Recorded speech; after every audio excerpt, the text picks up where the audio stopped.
Bonjour à tous, aujourd'hui on va parler de joueurs de football un peu spéciaux. De prime abord, ils n'ont rien à voir avec le football, pourtant ils n'en sont pas si loin. On va parler des joueurs inattendus comme un chanteur de reggae bien connu, un président, un recordman du 100 mètres et bien d'autres.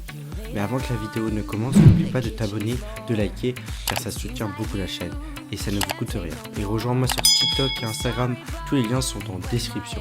On va commencer par une personnalité assez ancienne mais très connue, Monsieur Albert Camus, qui a eu le prix Nobel de littérature en 1957 et qui est, dans les années 20, joueur pour l'association sportive de Montpensier puis au Racing universitaire d'Alger, au poste de gardien de but. Quand il a créé sa compagnie théâtre, il a nommé l'équipe. Malheureusement, frappé par la tuberculose, il doit raccrocher les crampons, mais pourtant il ne s'éloigne pas du football. Il se déplace toujours au stade pour voir ses amis du Racing Club de Paris. On poursuit ensuite notre aventure.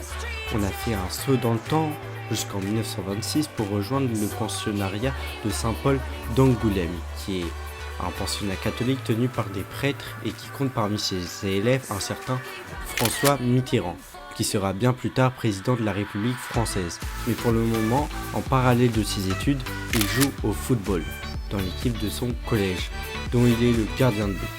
Ce poste lui convenait car cela lui permettait de réfléchir quand il n'était pas dans le feu de l'action. On peut dire qu'il joint l'utile à l'agréable.